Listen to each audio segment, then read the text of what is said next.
दोस्तों आज के टॉपिक में हम बात करने वाले हैं पुस्तकालय संघ के बारे में, यानी कि लाइब्रेरी एसोसिएशन के बारे में। काफ़ी इंपॉर्टेंट ये टॉपिक है जहाँ से हर एग्ज़ाम्स में आपको क्वेश्चन देखने को मिलेगा। अगर हम बात करें पुस्तकालय संघ के बारे में तो सबसे जो की पॉइंट्स मैंने लिखे हैं वही आपको चीज़ें याद करनी है। फालतू चीज़ें मैंने यहाँ पे इन नोट्स में नहीं लिखी। तो आप देख पा रहे हैं ये विश्व का दूसरा सबसे बड़ा लाइब्रेरी संघ यहाँ पे जाना जाता है। इसकी स्थापना 5 अक्टूबर 1877 में E.W.B. निकोलसन, जो कि लंदन इंस्टीट्यूशन के लाइब्रेरियन थे, उनकी उपस्थिति में यह उनके द्वारा इसकी स्थापना की गई थी। इसका हेडक्वार्टर बात करें तो ग्रेट ब्रिटेन के लंदन में स्थित है। पहले इनका नाम जो है वो लाइब्रेरी एसोसिएशन ऑफ यूके हुआ करता था, लेकिन 1896 में इसका जो नाम है परिवर्तन करके लाइब्रेरी एसोसिएशन कर दिया गया। यहाँ पे हम बात करें तो लाइब्रेरी एसोसिएशन जो कि 1877 में इसकी जो स्थापना हुई थी, उसके बाद में इसके अंदर एक संघ को और जोड़ा गया जो कि यहाँ पे इंस्टीट्यूशन ऑफ इंफॉर्मेशन साइंटिफिक है। तो इसको जोड़ के यहाँ पे जो संघ बनाया गया वो CILIP जो संघ है वो यहाँ पे 2002 में स्थापना कर दी गई। यानी कि लाइब्रेरी एसोसिएशन और IIS को जो विलय करके एक नया संघ बनाया गया जिसे अपन CILIP कहते हैं, और इसकी स्थापना 2002 में की गई थी। उसके बाद में इसके प्रकाशन को लेके बात करें, जो लाइब्रेरी एसोसिएशन के यानी कि पुस्तकालय संघ के जितने प्रकाशन हैं यहाँ से भी क्वेश्चन आपको देखने को मिलता है। सबसे पहला प्रकाशन लाइब्रेरी एसोसिएशन रिकॉर्ड है जो कि मंथली इसका प्रकाशन किया जाता है। उसके बाद में library and information science abstract है, इसे अपन लीजा भी कहते हैं, ये भी यहाँ पे मंथली ही यहाँ पे पब्लिश किया जाता है। उसके बाद में जर्नल ऑफ लाइब्रेरियनशिप है जो कि क्वार्टरली यहाँ पे पब्लिश किया जाता है। फिर हमारे पास में इंफॉर्मेशन साइंस है जो कि क्वार्टरली इसको भी यहाँ पे प्रकाशन किया जाता है। फिर ब्रिटिश ह्यूमैनिटीज़ इंडेक्स है, ये भी काफ़ी इंपॉर्टेंट है। ब्रिटिश ह्यूमैनिटी इंडेक्स जो है कौन से संघ के द्वारा प्रकाशन किया जाता है, तो लाइब्रेरी एसोसिएशन संघ के द्वारा इसका जो है प्रकाशन किया जाता है, और ये भी क्वार्टरली ही यहाँ पे इसका प्रकाशन किया जाता है। उसके बाद में करंट टेक्नोलॉजी इंडेक्स की हम बात करें तो इसका प्रकाशन भी यहाँ पे मंथली लाइब्रेरी एसोसिएशन के द्वारा किया जाता है। उसके बाद में कार्नेगी मेडल जो है इसका संबंध लाइब्रेरी एसोसिएशन से है। आपसे पूछा जा सकता है कि कार्नेगी मेडल जो है इसका संबंध कौन से संघ से है, तो ध्यान रहे लाइब्रेरी एसोसिएशन से इसका संघ से इसका संबंध है। इसके सहयोग को लेकर हम बात करें तो पुस्तकालय आंदोलन जो है ब्रिटेन में हुआ, इसके काफ़ी सहयोग इसका रहा, जो कि अन्य संस्था भी जो अन्य संघ भी है वो भी काफ़ी सहयोग जो है पुस्तकालय आंदोलन में दिया, जिसमें आपका अमेरिकन लाइब्रेरी एसोसिएशन है, उसके बाद इफ्ला है, FID है, यूनेस्को है। ये सभी जो संस्थाएं हैं वो विभिन्न प्रकार की पुस्तकालय के अंदर गतिविधियों का आयोजन किया गया था, तो उसमें इन्होंने भाग लिया, और यहाँ पे उसके जो पुस्तकालय संघ का आंदोलन है उसको बढ़ावा देने में इनका काफ़ी रोल रहा।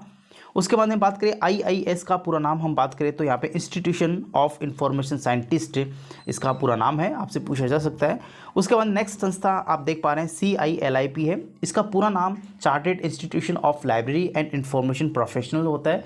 तो आपसे एग्जाम में सबसे पहला क्वेश्चन तो यही पूछा जाएगा CILIP का पूरा नाम क्या होता है, तो C मतलब चार्टेड होता है, I मतलब इंस्टीट्यूशन होता है, और ऑफ L मतलब लाइब्रेरी होता है, एंड I का मतलब होता है इंफॉर्मेशन, और P का मतलब प्रोफेशनल। तो यहाँ पे chartered institution of library and information professional जो है वो पूरा नाम होता है।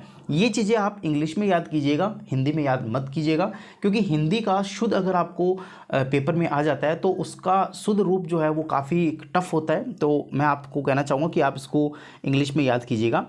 अगर बात करें CIL की, तो इसका स्थापना जो है वो 2002 में की गई थी।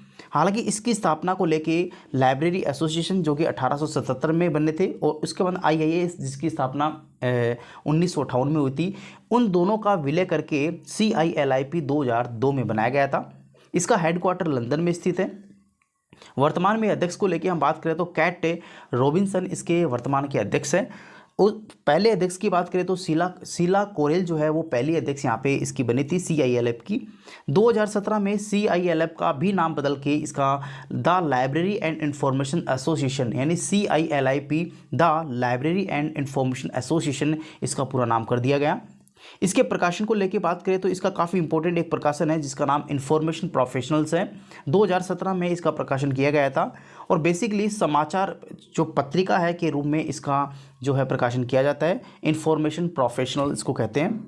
इसके अवार्ड को लेके बात करें तो सबसे पहला अवार्ड आप देख पा रहे हैं कार्नेगी मेडल अवार्ड्स है, जो कि ब्रिटिश साक्षरता पुरस्कार में दिया जाता है, और इसका जो पुरस्कार है वार्षिक रूप से दिया जाता है। बेसिकली युवा वयस्कों, बच्चों, चिल्ड्रंस की बुक्स के लिए इसको दिया जाता है। उसके बाद में कैट ग्रीन वे जो मेडल है वो बच्चों की पुस्तक जो है उसके लिए दिया जाता है। उसके बाद में शैडोवर चॉइस अवार्ड जो है वो भी यहाँ पे इसी संस्था के द्वारा दिया जाता है, CILIP के बारे में। उसके बाद में हॉनरी फेलोशिप जो अवार्ड है वो भी यहाँ पे CILIP संस्था के द्वारा ही यहाँ पे प्रदान किया जाता है। इससे संबंधित कुछ कीवर्ड्स है जो आप यहाँ पे एग्ज़ाम में याद कीजिएगा। LISJOB नेट, यानी एलाइज जॉब नेट जो है वो इसका संबंध किससे है, तो इसका संबंध भर्ती वेबसाइट से। जो भी यहाँ पे पुस्तकालय सूचना के पेशेवर जो भर्तियाँ निकाली जाती है तो उसका संबंध जो है LIS जॉब नेट से है।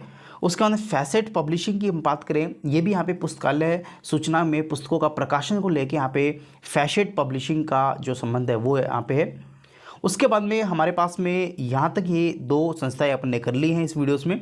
अगले वीडियोस में हम बात करेंगे राजा राम मोहन राय लाइब्रेरी फाउंडेशंस के बारे में। तो ये हम नेक्स्ट वीडियोस में बात करेंगे। तो इससे पहले मैंने आपको 2 संस्थाएं पढ़ा दी है, जिसमें पहला संस्था काफ़ी इंपॉर्टेंट थी, लाइब्रेरी एसोसिएशन। उसके बाद में यहाँ पे इसका नाम पड़ गया था CILIP, जो कि काफ़ी इंपॉर्टेंट है। ये ध्यान रखना, यहाँ से क्वेश्चन आपको 1 या 2 क्वेश्चन आपको हर लाइब्रेरी एग्जाम्स में देखने को मिलेगा। उम्मीद करता हूँ दोस्तों आपको वीडियो अच्छा लगा होगा।